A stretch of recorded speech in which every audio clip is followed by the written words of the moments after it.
CPIM സംസ്ഥാന സമ്മേളനത്തിന് തൃശൂരിൽ തുടക്കമായി. Party general secretary Sitaram Yechury പ്രതിനിധി സമ്മേളനം ഉദ്ഘാടനം ചെയ്തു. 582 പ്രതിനിധികളാണ് 4 നാൾ നീണ്ടുനിൽക്കുന്ന പ്രതിനിധി സമ്മേളനത്തിൽ പങ്കെടുക്കുന്നത്. വൻ ബഹുജന റാലിയോടും ചുവപ്പുസേന മാർച്ചോടും കൂടി സമ്മേളനം ഞായറാഴ്ച സമാപിക്കും. പ്രതിനിധി സമ്മേളന നഗരിയായ റീജിയണ തിയേറ്ററിലെ VV ദക്ഷിണാമൂർത്തി നഗറിൽ മുതിർന്ന നേതാവ് VS അച്യുതാനന്ദൻ പതാക ഉയർത്തി. തുടർന്ന് ജനറൽ സെക്രട്ടറി സീതാറാം യെച്ചൂരിയും പോളിറ്റ് ബ്യൂറോ കേന്ദ്ര കമ്മിറ്റി അംഗങ്ങളും സമ്മേളന പ്രതിനിധികളും സമ്മേളന നഗരിയിൽ പ്രത്യേകം സജ്ജമാക്കിയ രക്തസാക്ഷി മണ്ഡപത്തിൽ പുഷ്പാർച്ചന നടത്തി.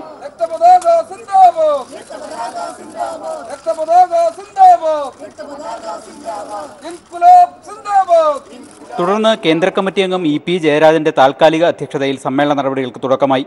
Party general secretary Sitaram Yechury പ്രതിനിധി സമ്മേളനം ഉദ്ഘാടനം ചെയ്തു.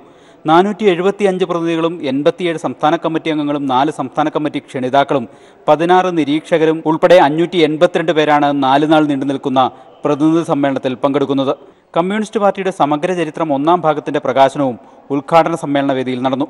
മുഖ്യമന്ത്രി പിണറായി വിജയൻ പോളിറ്റ് ബ്യൂറോ അംഗം S രാമേന്ദ്രൻപിള്ളയ്ക്ക് നൽകിയാണ് പ്രകാശന കർമ്മം നിർവഹിച്ചത്.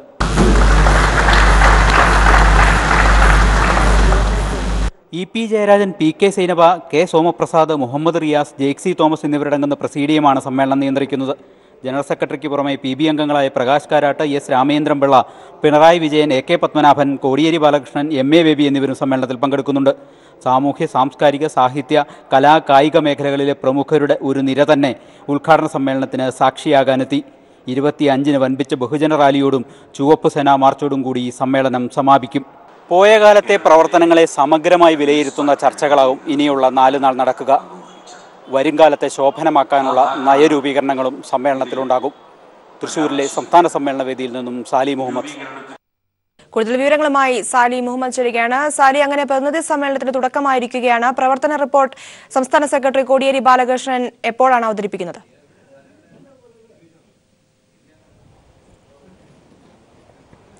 പ്രവർത്തന റിപ്പോർട്ട് അവതരണം പൂർത്തിയായിരിക്കുന്നു. കോടിയേരി ബാലകൃഷ്ണൻ അവതരിപ്പിച്ച പ്രവർത്തന റിപ്പോർട്ടിന്മേലുള്ള ചർച്ചകളാണ് ഇനിയുള്ള ദിവസങ്ങളിൽ നടക്കേണ്ടത്. ഇപ്പോൾ സമ്മേളനം പിരിഞ്ഞിരിക്കുന്നു.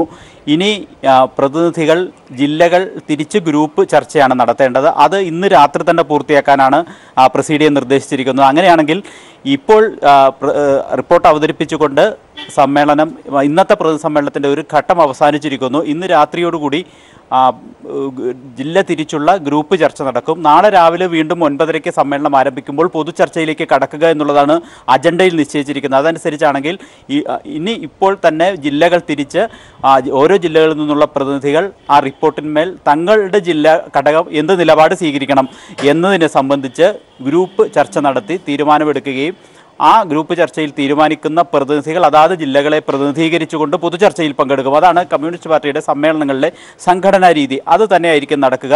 ഏതായാലും വിശദമായ ഒരു റിപ്പോർട്ട് തന്നെയാണ് കോടിയേരി ബാലകൃഷ്ണൻ അവതരിപ്പിച്ചിരിക്കുന്നത്. അതിൽ കഴിഞ്ഞ സമ്മേളന കാലയളവിൽ ആലപ്പുഴ സമ്മേളനം മുതൽ ഇതുവരെ പാർട്ടിയുടെ സംഘടനാ രംഗത്തുണ്ടായ വളർച്ചയും ഒക്കെ വിശദമായി പ്രതിപാദിക്കുന്നുണ്ട്. വളർച്ചയെക്കുറിച്ച് പറയുന്നത് 1,00,000 അംഗങ്ങളുടെ മെമ്പർഷിപ്പ്, 1,00,000 പേരുടെ അംഗസംഖ്യ പാർട്ടി മെമ്പർഷിപ്പിൽ ഉണ്ടായിട്ടുണ്ട്, വർധനവുണ്ടായിട്ടുണ്ട് എന്നുള്ളതാണ് പറയുന്നത്.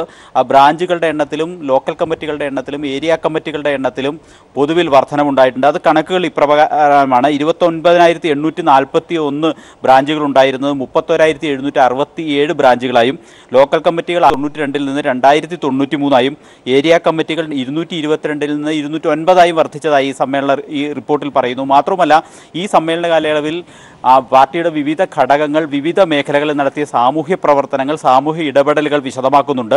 അത് വലിയ വിജയമായിരുന്നു എന്ന് വിലയിരുത്തലാണ് പ്രവർത്തന റിപ്പോർട്ടിൽ സംസ്ഥാന സെക്രട്ടറി മുന്നോട്ട് വെച്ചിരിക്കുന്നത്. വിശേഷിച്ചും പാലിയേറ്റീവ് കെയർ പോലെയുള്ള പ്രവർത്തനങ്ങൾ ജീവിതത്തിൻ്റെ 4 മേഖലകളിൽ ദുരിതമനുഭവിക്കുന്ന രോഗമനുഭവിക്കുന്ന വളരെ ദരിദ്രരായ ആളുകൾക്ക് ചികിത്സയും അവർക്ക് രോഗീ പരിചരണവും ഉൾപ്പെടെ നൽകുന്ന പാലിയേറ്റീവ് കെയർ സംവിധാനം കാര്യക്ഷമമായി നടപ്പിലാക്കാൻ വിവിധ ജില്ലാ കമ്മിറ്റികൾക്ക് കഴിഞ്ഞിട്ടുണ്ട്. ഒപ്പം തന്നെ ജൈവജീവിതം, ജൈവ പച്ചക്കറി തുടങ്ങിയ മേഖലകളിൽ സമൂഹത്തെ പരിവർത്തനപ്പെടുത്താനും അത്തരത്തിൽ സാമൂഹ്യ ബോധമുയർത്തിക്കൊണ്ടുവരാനും പാർട്ടി ലീഡർഷിപ്പിന് വിവിധ ജില്ലകളിൽ കഴിഞ്ഞിട്ടുണ്ട് എന്നാണ് ഈ പ്രവർത്തന റിപ്പോർട്ട് വിലയിരുത്തുന്നത്. ഒപ്പം തന്നെ കായിക കലാമേഖലകളിൽ പാർട്ടി നടത്തിയ പ്രവർത്തനങ്ങൾ, പ്രക്ഷോഭങ്ങൾ, സാമൂഹ്യ ഇടപെടലുകൾ എല്ലാം വളരെ പുരോഗമനപരമായിരുന്നു എന്നും അതൊക്കെ കൊണ്ടുകൂടിയാണ് ഇടതുപക്ഷ ജനാധിപത്യ മുന്നണി സർക്കാരിനെ അധികാരത്തിലേറ്റാൻ കഴിഞ്ഞതെന്നും ഈ റിപ്പോർട്ട് വിശദീകരിക്കുന്നു. ഏതായാലും ഈ റിപ്പോർട്ടിന്മേലുള്ള വിമർശനപരമായും സ്വയം വിമർശനവുപരമായ ചർച്ചകളാവും ഇനിയും നടക്കുക.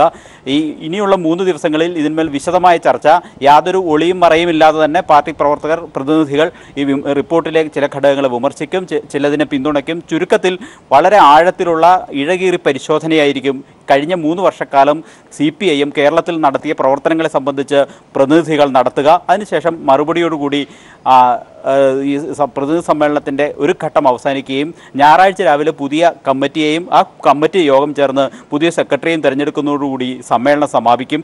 അന്ന് ഞായറാഴ്ച വൈകിട്ട് 1,00,000 ലക്ഷത്തോളം ചുവപ്പ് സേനാംഗങ്ങൾ പങ്കെടുക്കുന്ന റെഡ് വോളണ്ടിയർ മാർച്ചുണ്ട്. 2 ലക്ഷത്തോളം ബഹുജനങ്ങൾ അണിനിരക്കുന്ന വലിയ ബഹുജന മാർച്ചുണ്ട്. അതോടുകൂടി ഞായറാഴ്ച സമ്മേളനം സമാപിക്കുന്ന രീതിയിലാണ് ക്രമീകരിച്ചിരിക്കുന്നത്. ഏതായാലും പ്രവർത്തന റിപ്പോർട്ട് അവതരണം പൂർത്തിയായിരിക്കുന്നു. അതിന്മേലുള്ള ഗ്രൂപ്പ് ചർച്ചയിലേക്കാണ് ഇനി കിടക്കേണ്ടത്. ഇന്ന് രാത്രി തന്നെ ഗ്രൂപ്പ് ചർച്ച പൂർത്തിയാക്കി രാവിലെ പൊതുചർച്ചയിലേക്ക് കിടക്കും. ഇന്ന് ഇതുമായി ബന്ധപ്പെട്ട് പറയാനുള്ള മറ്റൊരു കാര്യം, ആദ്യ ദിവസം തന്നെ ഒരു സെമിനാർ സംഘടിപ്പിച്ചിട്ടുണ്ട്.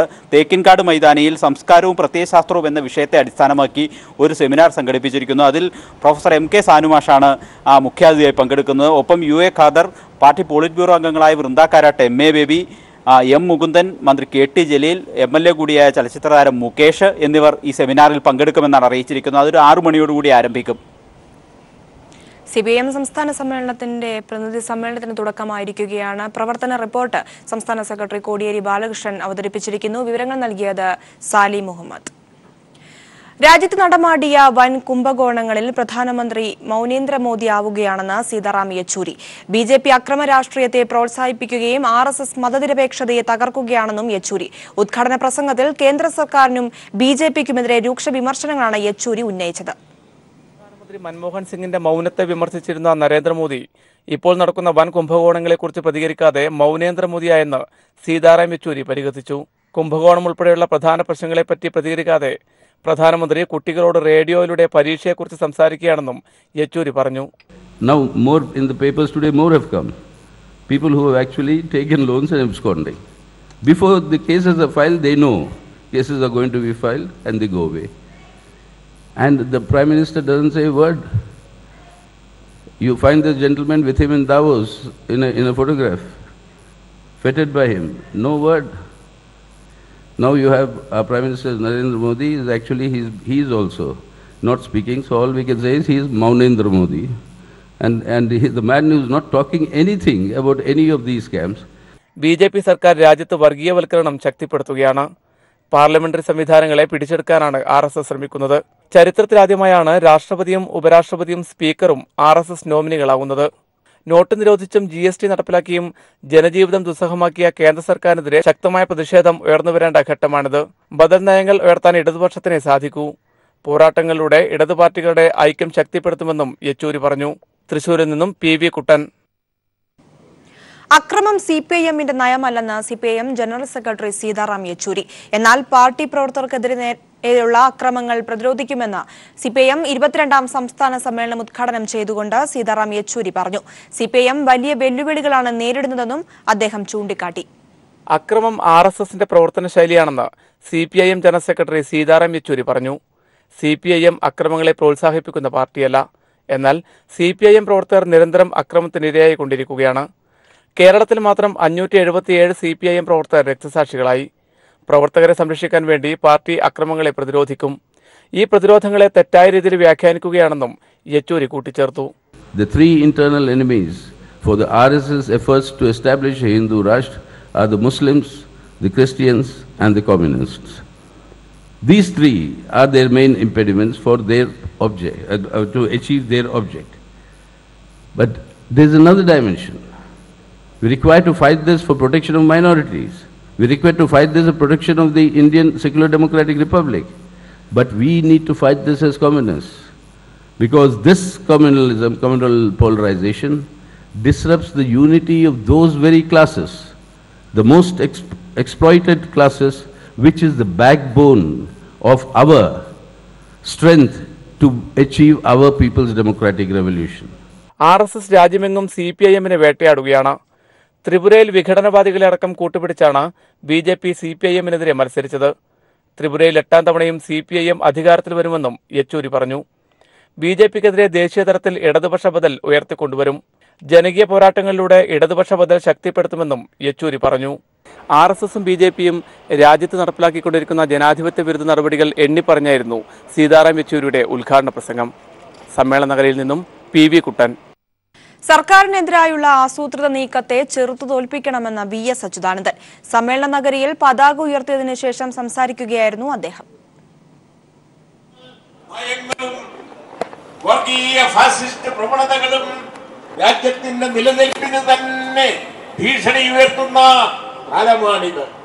ഇതിനെ ചെറുത്തു തോൽപ്പിക്കാൻ ഇടതുപക്ഷ മതനിരപേക്ഷ പ്രസ്ഥാനങ്ങൾ വിപുലവും വ്യാപകവുമായ രീതിയിൽ ശക്തിപ്പെടുത്തി മുന്നോട്ട് കൊണ്ടുപോകേണ്ടതുണ്ട്.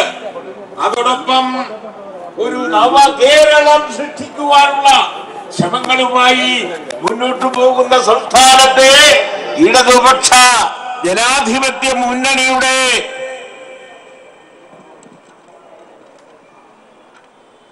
ഗവൺമെന്റിന് കൂടുതൽ കരുത്തു പകരേണ്ടതുണ്ട്. LDF ഗവൺമെന്റിനെതിരായ സ്ഥാപിത താൽപര്യക്കാരുടെ ആസൂത്രിത നീക്കങ്ങളെ ചെറുത്തു തോൽപ്പിക്കാനും കഴിയണം. CPIM സംസ്ഥാന സമ്മേളനത്തിന്റെ ഉദ്ഘാടന സദസ്സ് പ്രമുഖരുടെ സാന്നിധ്യം കൊണ്ട് സമ്പന്നമായിരുന്നു. രാഷ്ട്രീയ, സാമൂഹിക, കലാ, സാംസ്കാരിക, സാഹിത്യ രംഗത്തെ നിരവധി പേർ പ്രതിനിധി സമ്മേളന ഉദ്ഘാടന ചടങ്ങിൽ പ്രത്യേക ക്ഷണിതാക്കളായി എത്തി. പുതിയ കാലത്തിന്റെ രാഷ്ട്രീയ പോരാട്ടങ്ങൾക്ക് ദിശാബോധം നൽകുന്ന ചരിത്ര സമ്മേളനം വിവിധ മേഖലകളിൽ വ്യക്തിമുദ്ര പതിപ്പിച്ച പ്രമുഖരുടെ സാന്നിധ്യം കൊണ്ട് ശ്രദ്ധേയമായി. മന്ത്രിമാരായ KT ജലീൽ, കടന്നപ്പള്ളി രാമചന്ദ്രൻ, MPമാരായ ഇന്നസെന്റ്, ജോയ്സ് ജോർജ്, MLAമാരായ മുകേഷ്, കാരാട്ട് റസാക്ക്, PV അൻവർ, VR പ്രദീപ് തുടങ്ങിയവർ പ്രത്യേക ക്ഷണിതാക്കളായി എത്തി. MK സാനു മാസ്റ്റർ, വൈശാഖൻ, രാവുണ്ണി, ബാലചന്ദ്രൻ ചുള്ളിക്കാട്, അശോകൻ ചെരുവിൽ എന്നിവരായിരുന്നു സാഹിത്യരംഗത്തെ സാന്നിധ്യം. ചലച്ചിത്ര രംഗത്ത് നിന്ന് ശ്രീകുമാർ, KPSC ലളിത, Premkumar, Jayaraj Warrier, Ashiq Abu, Priyanandanan, Kamal, VK Sreeraman, PT Kunjumuhammad, Anil V Nagendran, കല്ലറ ഗോപൻ തുടങ്ങിയവർ സമ്മേളനം വീക്ഷിക്കാനെത്തി. കലാ, സാമൂഹ്യ, സാംസ്കാരിക രംഗത്തുള്ളവരും മാധ്യമപ്രവർത്തകരും വിവിധ സംഘടനാ പ്രതിനിധികളും ഉദ്ഘാടന ചടങ്ങിലെത്തി. വിശിഷ്ടാതിഥികളായി എത്തിയവരെയെല്ലാം സമ്മേളനം സ്നേഹാദരവോടെയാണ് യാത്രയാക്കിയത്. തൃശൂരിൽ നിന്ന് ക്യാമറാമാൻ PP സലീം, മഹേഷ് പാലക്കാട് എന്നിവരോടൊപ്പം സിജു കണ്ണൻ. ഗൾഫിൽ നിന്നും കടൽ കടന്നെത്തി പാർട്ടി സമ്മേളനത്തിൽ പങ്കെടുക്കുന്നതിന്റെ ആവേശത്തിലാണ് പ്രവാസി പ്രതിനിധികൾ. സംസ്ഥാന സമ്മേളനത്തിലേക്ക് തങ്ങളെ ക്ഷണിച്ചത് പ്രവാസി സംഘടനകൾക്കുള്ള വലിയ അംഗീകാരമായി കാണുന്നുവെന്നും പ്രതിനിധികൾ പറഞ്ഞു. വിദേശത്താണെങ്കിലും പാർട്ടി ആവേശം എക്കാലവും മനസ്സിൽ സൂക്ഷിക്കുന്നവരാണിവർ. തൃശൂരിലെ സംസ്ഥാന സമ്മേളന വേദിയിൽ വെച്ച് കണ്ടുമുട്ടിയ പ്രവാസികൾ പരസ്പരം കൈകൊടുത്തും ആശ്ലേഷിച്ചും അഭിവാദ്യമർപ്പിച്ചു. പാർട്ടിക്ക് നേരെ വ്യാജ ആരോപണങ്ങൾ മാധ്യമങ്ങളിലൂടെ കേൾക്കേണ്ടി വരുമ്പോൾ ഗൾഫിലാണെങ്കിൽ വിഷമം തോന്നുമെങ്കിലും നാട്ടിലെത്തുമ്പോൾ അത് വിഷയമേ അല്ലെന്ന് പ്രവാസി പ്രതിനിധികൾ പറഞ്ഞു. പാർട്ടിയുടെ എതിരാളികൾ ഏറ്റവും കൂടുതൽ എതിർക്കുമ്പോൾ മനസ്സുകൊണ്ട് ഏറ്റവും വിഷമിക്കുകയും വല്ലാത്ത ഒരു മാനസിക അവസ്ഥയിലുള്ള ഒരു പ്രവാസി. കാരണം ഗൾഫിൽ നിന്ന് നമ്മൾ നാട്ടിൽ വന്ന് ഇവിടെ ബന്ധപ്പെടുമ്പോൾ നമുക്ക് ഇതൊന്നും ഒരു വിഷയമല്ല. വിദൂരത്താണെങ്കിലും പാർട്ടി സമ്മേളനത്തിലേക്ക് തങ്ങളെ ക്ഷണിക്കുമ്പോൾ അത് പ്രവാസി ലോകത്തിന് ലഭിക്കുന്ന വലിയ പിന്തുണയായി കാണുന്നുവെന്നും ഇവർ പറഞ്ഞു. സംസ്ഥാന സമ്മേളനത്തിൻ്റെ ഭാഗമായി മാറാൻ അതിൻ്റെ ഉദ്ഘാടന സെഷനിലേക്ക് ഞങ്ങളെ കൂടെ ക്ഷണിച്ചതിലുള്ള സന്തോഷം ഞങ്ങൾ രേഖപ്പെടുത്തുകയാണ്. വിദൂരങ്ങളിലാണെങ്കിലും ഞങ്ങളെ കൂടെ ഭാഗമാക്കാൻ ഇവിടെ കേരളത്തിലെ പാർട്ടി കാണിക്കുന്ന വലിയ മുൻകരുതലുകൾ അത് പ്രവാസി സമൂഹത്തോട് കാണിക്കുന്ന വലിയ പിന്തുണയായിട്ടാണ് ഞങ്ങൾ കണക്കാക്കുന്നത്. ഗൾഫിലെ വിവിധ സാംസ്കാരിക സംഘടനകളെ പ്രതിനിധീകരിക്കുന്ന പ്രവാസികളെയാണ് സംസ്ഥാന സമ്മേളനത്തിലേക്ക് ക്ഷണിച്ചത്. സംസ്ഥാന സമ്മേളനത്തിലേക്ക് ക്ഷണം ലഭിച്ചത് തങ്ങൾക്ക് ലഭിച്ച വലിയ അംഗീകാരമായി തന്നെയാണ് വിവിധ സാംസ്കാരിക സംഘടനകളെ പ്രതിനിധീകരിച്ച് ഗൾഫിൽ നിന്നെത്തിയ പ്രവാസികൾ ഒറ്റക്കെട്ടായി പറയുന്നത്. സമ്മേളന നഗരിയിൽ നിന്നും ക്യാമറാമാൻ സജീവിനൊപ്പം KM ഉമേഷ്. അന്യസംസ്ഥാനക്കാരിക്ക് സർവകലാശാല അധ്യാപികയാകാൻ വിലക്ക്. നിഷ്കർഷിക്കുന്ന യോഗ്യത ഉണ്ടായിട്ടും വിലക്ക് ഏർപ്പെടുത്തിയത് അന്യസംസ്ഥാനക്കാരിയായതിനാൽ വിലക്ക് ഏർപ്പെടുത്തിയത് കേരള സർവകലാശാല വൈസ് ചാൻസലറുടെ നിർദ്ദേശപ്രകാരം. സർവകലാശാലയുടെ ജർമ്മൻ വിഭാഗത്തിൽ അസിസ്റ്റന്റ് പ്രൊഫസർ തസ്തികയിലാണ് വിലക്ക്. കൂടുതൽ വിവരങ്ങളുമായി ജീവൻ ചേരുകയാണ്. ജീവൻ, ആവശ്യമായ യോഗ്യത ഉണ്ടായിട്ടും എന്തുകൊണ്ടാണ് ഇത്തരത്തിലൊരു വിലക്ക് അധ്യാപികയ്ക്ക് നേരിടേണ്ടി വന്നത്? പ്രിയ, ഉത്തർപ്രദേശ് ഖൈറാബാദ് സ്വദേശിനിയായ ഷമ പർവീൻ എന്ന ജർമ്മൻ ഭാഷാ അധ്യാപികയ്ക്കാണ് കേരള സർവകലാശാലയിൽ നിന്നും ഒരു ദുരനുഭവം ഉണ്ടായിരിക്കുന്നത്. അന്യസംസ്ഥാനക്കാരിയായി പോയി എന്ന ഒറ്റ കാരണം കൊണ്ട് ഇവർ അധ്യാപക നിയമനത്തിനായി സമർപ്പിച്ചിരിക്കുന്ന അപേക്ഷ നിരസിച്ചുകൊണ്ട് വൈസ് ചാൻസലർ അയോഗ്യത കൽപ്പിച്ചിരിക്കുകയാണ്. സർവകലാശാല അസിസ്റ്റന്റ് പ്രൊഫസർ നിയമനത്തിന് ഏത് ഇന്ത്യൻ പൗരനും അപേക്ഷിക്കാമെന്നാണ് നിയമം വന്നിരിക്കെ PSCയുടെ മാർഗരേഖ ചൂണ്ടിക്കാണിച്ചാണ് കേരള സർവകലാശാലയുടെ വിചിത്രമായ നടപടി ഉണ്ടായിരിക്കുന്നത്. സർവകലാശാല അധ്യാപക നിയമനങ്ങൾ PSCക്ക് വിട്ടിട്ടില്ലാത്തതിനാൽ VCയുടെ നടപടി തികച്ചും തെറ്റാണെന്നാണ് നിയമജ്ഞർ സാക്ഷ്യപ്പെടുത്തുന്നത്. ജനുവരി 25-ാം തീയതി സർവകലാശാല ഷമ പർവീൻ അയച്ച ഇമെയിൽ സന്ദേശത്തിൽ കേരളത്തിന് പുറത്തുള്ള ആളായതിനാൽ നിങ്ങൾക്ക് ഈ തസ്തികയിലേക്ക് അപേക്ഷിക്കാൻ കഴിയില്ലെന്നാണ് ചൂണ്ടിക്കാണിച്ചിരിക്കുന്നത്. എന്നാൽ അന്യസംസ്ഥാനക്കാരായ നിരവധി അധ്യാപകർ ഇപ്പോഴും യൂണിവേഴ്സിറ്റിയിൽ പഠിപ്പിക്കുന്നുണ്ട്. പട്ടികജാതി സംവരണത്തിൽ ഇംഗ്ലീഷ് അധ്യാപകനായി നിയമനം നേടിയ ഡോക്ടർ രാജശേഖര ഭട്ടാറ്റി എന്ന അധ്യാപകൻ ആന്ധ്രാപ്രദേശിലെ വിജയവാഡ സ്വദേശിനിയായിരുന്നു. നിലവിൽ കെമിസ്ട്രി വിഭാഗത്തിന്റെ തലവനായ മുഹമ്മദ് അബൂബക്കർ ഷിബിലി, അക്വാറ്റിക് ബയോളജിയിലെ അധ്യാപകനായ ഡോക്ടർ K. പത്മകുമാർ എന്നിവർ തമിഴ്നാട് സ്വദേശികളാണ്. ഇവരടക്കം നിരവധി അന്യസംസ്ഥാനക്കാർ അധ്യാപക തസ്തികയിൽ കേരള സർവകലാശാലയിലെ അധ്യാപക തസ്തികയിൽ ജോലി ചെയ്യുന്നുണ്ടെന്നിരിക്കെ പ്രാദേശികവാദം ഉയർത്തി അപേക്ഷ നിരസിച്ച PSCയുടെ നടപടി തികച്ചും ദുരൂഹം തന്നെയാണ്. ജർമ്മൻ വിഭാഗത്തിൽ ആകെയുള്ള 2 അധ്യാപക തസ്തികകളാണ് ഒഴിവുണ്ടായിരുന്നത്. അതിൽ ഒരു തസ്തിക ലത്തീൻ കത്തോലിക്ക വിഭാഗത്തിനും മറ്റൊന്ന് മുസ്ലിം വിഭാഗത്തിനുമാണ് നീക്കിവെച്ചിരുന്നത്. മുസ്ലിം വിഭാഗത്തിൽ തന്നെയുള്ള ഷമ പർവീനിന്റെ അപേക്ഷ നിരസിച്ചതോടെ ഇനിയുള്ള 2 തസ്തികകളിലേക്കും അപേക്ഷ സമർപ്പിച്ചിരിക്കുന്ന 2 ഉദ്യോഗാർത്ഥികൾക്കും നിയമനം ലഭിക്കുമെന്ന് ഇതിനോടകം ഉറപ്പായി കഴിഞ്ഞു. ഉത്തർപ്രദേശ് സ്വദേശിനിയായ ഷമ പർവീൻ ദില്ലി സർവകലാശാലയിൽ നിന്നാണ് ജർമ്മൻ ഭാഷയിൽ മികച്ച മാർക്കോടുകൂടി ബിരുദാനന്ദ ബിരുദവും നെറ്റും കരസ്ഥമാക്കിയിരിക്കുന്നത്. പീപ്പിൾ വാർത്താ വിഭാഗം ഉത്തർപ്രദേശ് സ്വദേശിനിയായ ഷമ പർവീനുമായി ബന്ധപ്പെട്ട് വാർത്ത ശരിയെന്ന് ഉറപ്പിച്ചിട്ടുണ്ട്. ഓൺലൈനായി സമർപ്പിക്കുന്ന അപേക്ഷകളിൽ തെറ്റുണ്ടെങ്കിൽ ഉദ്യോഗാർത്ഥിക്ക് മെമ്മോ നൽകി തെറ്റ് തിരുത്താൻ അവസരം നൽകുകയാണ് സർവകലാശാലയുടെ കീഴ്വഴക്കമെന്നിരിക്കെ വൈസ് ചാൻസലർ നിശ്ചിത താൽപര്യത്തോടെ അപേക്ഷ നിരസിക്കാൻ ഫയലിൽ എഴുതുകയായിരുന്നു. വിരമിക്കാൻ ഇനി മണിക്കൂറുകൾ മാത്രം ബാക്കി നിൽക്കെ VC എടുക്കുന്ന ഓരോ തീരുമാനവും അനുനിമിഷം സംശയാസ്പദമാവുകയാണ് എന്ന് പറയേണ്ടതായി വരും. പ്രിയ, അന്യസംസ്ഥാനക്കാരിക്ക് സർവകലാശാല അധ്യാപികയാകാൻ വിലക്ക് നിഷ്കർഷിക്കുന്ന യോഗ്യതയുണ്ടായിട്ടും വിലക്ക് ഏർപ്പെടുത്തിയത് കേരള സർവകലാശാല VC. വിവരങ്ങൾ നൽകിയത് ജീവൻ.